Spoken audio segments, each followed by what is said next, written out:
हर हर महादेव। कैसे हैं आप लोग? आशा करता हूँ आप लोग भी महादेव के आशीर्वाद से स्वस्थ होंगे, मस्त होंगे और अपनी फैमिली के साथ प्रसन्न होंगे। तो कहते हैं ना कि दुख में सुमिरन सब करे, सुख में करे ना कोई। जो सुख में सुमिरन करे तो दुख काहे होए। तो आप जितना भी काम धंधा करते हैं, जो भी व्यापार करते हैं, पर पैसा महीने के अंत में ना बच पाए और खींच खींच के आपकी गाड़ी चलती है, तो फिर मतलब क्या है ऐसी ज़िंदगी का, जब हमारे पास कुछ सेविंग ही ना रहे। तो आज मैं आपको ऐसे उपाय बताऊंगा कि आपको बस थोड़ा सा प्रयत्न करना है और थोड़ा सा भगवान का आशीर्वाद। कहने का मतलब ये है कि आप 8 आना प्रयत्न कीजिए और 8 आना भगवान आपको आशीर्वाद देंगे। तो हो गया ये 16 आना। 16 आना हो गया तो फिर आपकी पूरी ज़िंदगी भी अच्छी से गुजरेगी और आपके घर में सुख शांति और समृद्धि का वास भी होगा। करना क्या है, मेहनत आपको करनी है और आशीर्वाद भगवान को देना है। गरीबी और दरिद्रता कैसे आती है घर में? अगर आपके घर में अभी पैसे नहीं बच पा रहे हैं तो समझिए कि आप गरीबी से केवल एक कदम ऊपर हैं। तो आज मैं इस वीडियो के माध्यम से आप सबको बताने वाला हूं कि छोटे छोटे ऐसे उपाय हैं, बस थोड़ा सा समझदारी से आप इनको अगर कर लेते हैं, अपने घरों में इसको सुधार कर लेते हैं, तो घर में, आपके घर में माता लक्ष्मी का वास हो सकता है और आप खुद से उनको निमंत्रण कर सकते हैं कि हे माता, आप हमारे घर में आइए। और माता को आपके घर में आना ही पड़ेगा, ठीक ना।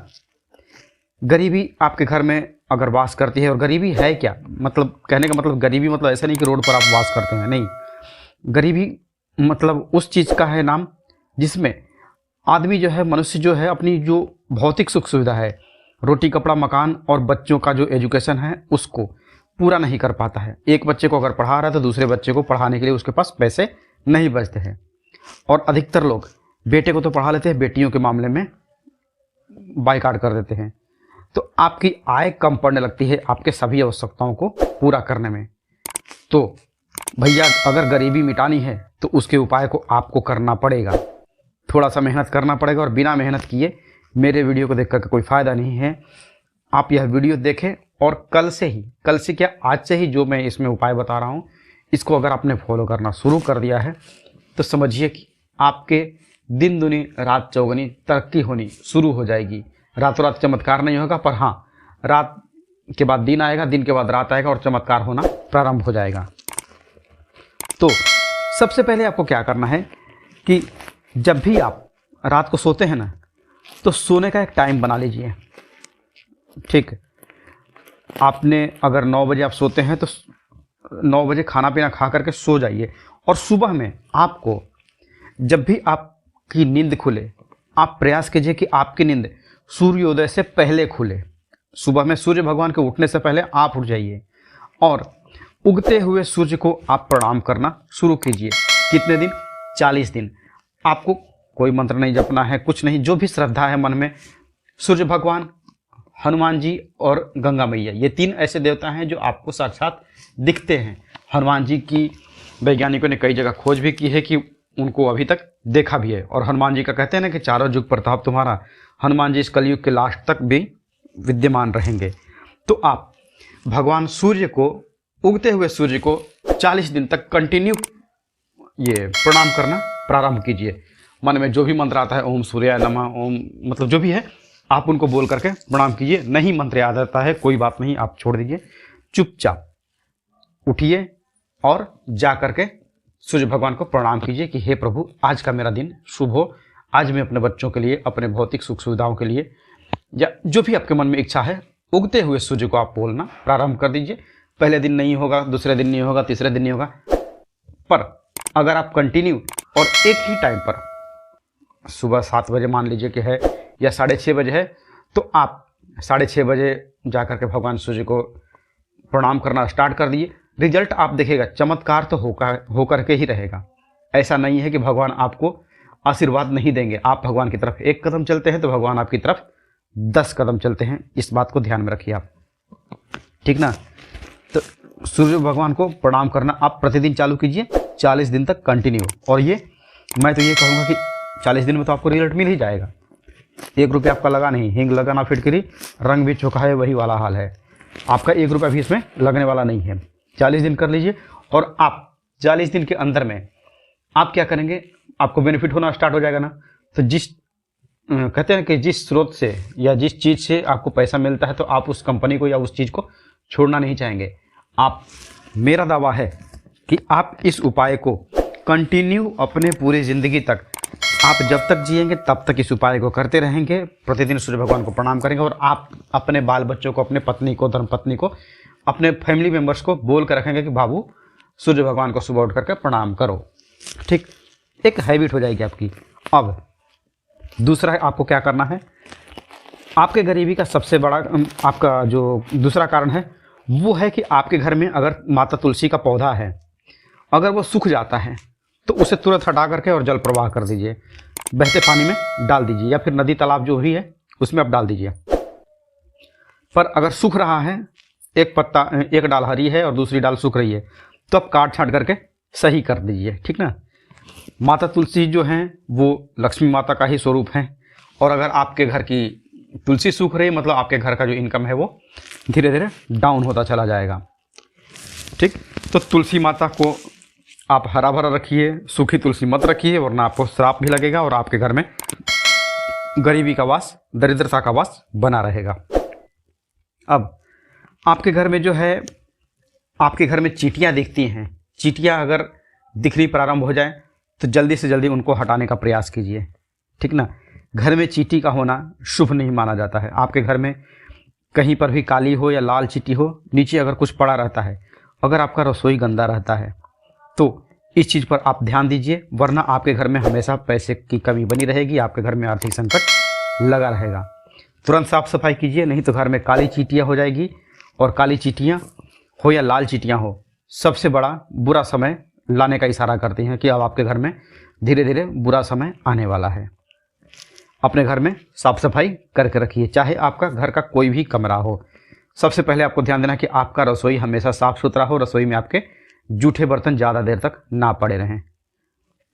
अगला जो है वो आपको ध्यान देना है कि घर में जो आपके पौधे लगे हैं, पौधे लगिए, बागवानी सबको अच्छा लगता है, घर में हरा भरा पेड़ पौधा सबको अच्छा लगता है, पर आपके घर में कोई भी कांटेदार पौधा नहीं होना चाहिए। जैसे कैक्टस का हो गया, नागफनी हो गया, गुलाब हो गया, ये समी को छोड़ करके बाकी और भी कई तरह के जो पौधे हैं वो आपके घर में नहीं होना चाहिए। ठीक ना। तो कांटेदार पौधे बिल्कुल अपने घर से हटा दीजिए, क्योंकि कांटा मतलब कि आपके पैर में अगर कांटा चुभ जाता है तो कैसा होता है, आपको दर्द फील होता है। तो कांटेदार पौधा मतलब कि आपको जो पौधा है, कर्ज कैसे मिलेगा, आपकी संपत्ति पर हमने अटैक कर दिया, आपके घर में चोरी हो गई या कुछ भी अनावश्यक रूप से पैसा आपका वेस्ट हो रहा है, इसका मतलब क्या हुआ, आप कर्ज में फंसेंगे, आप अपने घर में पैसा नहीं बचा, आप किसी और से लेंगे तो कर्ज, और कर्ज सबसे बड़ा रोग है। तो घर से कांटेदार पौधा हटा दीजिए। ठीक, वरना आपके ऊपर कर्ज बढ़ता ही चला जाएगा। कांटेदार पौधा लगाने की जो गलती आपने की है उसे आप तुरंत ही सुधार लीजिए, वरना आपके ऊपर कर्ज बढ़ता ही जाएगा।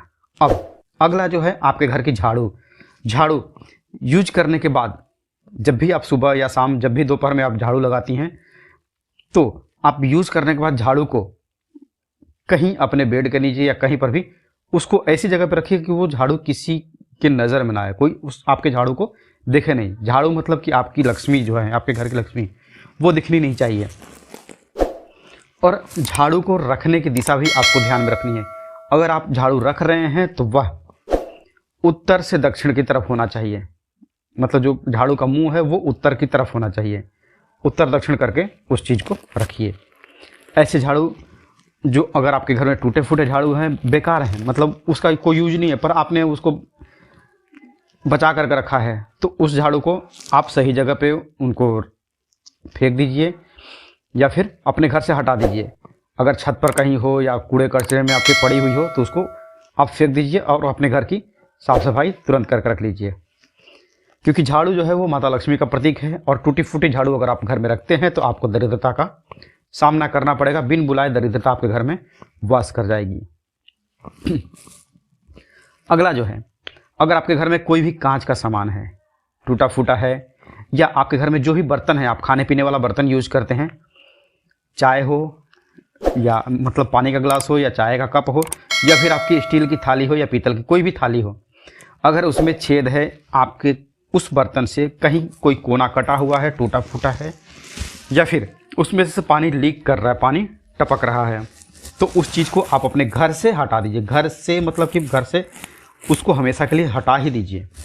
उस चीज़ को कहीं भी यूज करने लायक मत रखिए अपने घर में, क्योंकि वो चीज़ें हम इंसानी शरीर छोड़ करके बाकी जो भी चीज़ों पे है वो वास्तु का दोष लगता है, और वास्तु दोष लगा तो आपके घर में फिर वही हाल हो जाएगी, टाइम टाइम फीस वाली। आप कितना भी कमाएंगे पर पैसा आपके हाथ में बचेगा नहीं, ठीक ना। कटा फटा टूटा फूटा जो भी बर्तन है आप हटा दीजिए, उसमें ना भोजन कीजिए और ना ही अपने परिवार को करने दीजिए। ये गरीबी और कंगाली आपके घर में लाने का इशारा करती हैं।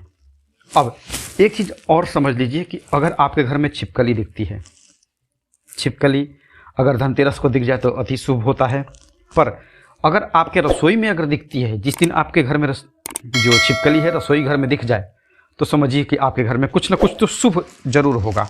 आज हो या हफ्ते भर के अंदर हो, शुभ बहुत होता है। माता लक्ष्मी आपके घर में साक्षात विद्यमान होने लगती हैं, और लक्ष्मी का प्रतिकूल रूप जो है ना, मतलब माता लक्ष्मी का एक रूप छिपकली लेकर के आती है। बस ये है कि छिपकली आपके दीवार पर चढ़ी रहे, दीवार पर चढ़े, छत पे चढ़े, पर अगर आपके घर में जो छिपकली दिखाई देती है ज़मीन पर रेंगते हुए दिखाई देती है, छिपकली जो है अगर ज़मीन पर रेंगे तो उसको आप कैसे भी करके भगाइए ताकि वो दीवार पर चढ़ जाए। चढ़ता हुआ, कहते हैं ना कि चढ़ता हुआ सूरज, जो उगते सूरज को सभी प्रणाम करते हैं, डूबते सूरज को कोई प्रणाम नहीं करता है, ठीक। तो वही चीज़ अगर छिपकली आपके दीवार पर होती है तो आपके घर में तरक्की लाएगी, उन्नति लाएगी, और आपका जो भी काम चल रहा है उसमें वो दिन दुनी रात चौगुनी बढ़ोतरी करती है, ठीक ना। अब जो अगला उपाय है वो है, अगर आपके घर में या आपका जो पूरा जो प्लॉट है या फिर उसमें अगर कौवा दिखता है, कौवा सिर पर अगर बैठ जाए तो इसका मतलब है बहुत बुरा समय आने वाला है। पर कौवा अगर आपके घर के एरिया के अंदर में आकर के बार बार आवाज़ कर रहा है तो उसको तुरंत भगाइए, अन्यथा वो जब तक बोलता रहेगा तब तक इसका मतलब कुत्ते का रोना, कौवे का मतलब बार बार बोलना और बिल्ली का रोना, ये शुभ नहीं माना जाता है। कहीं ना कहीं तो ये अशुभ को घर के अंदर बुलाते हैं, तो इसे तुरंत भगाइए। मारिए मत, जीव हत्या मत कीजिए, पर छोटा सा पत्थर ले करके या फिर कैसे भी करके उसको मतलब कि उसके थोड़ी दूर फेंकिए ताकि उसकी आवाज़ से वो भाग जाए, ठीक ना।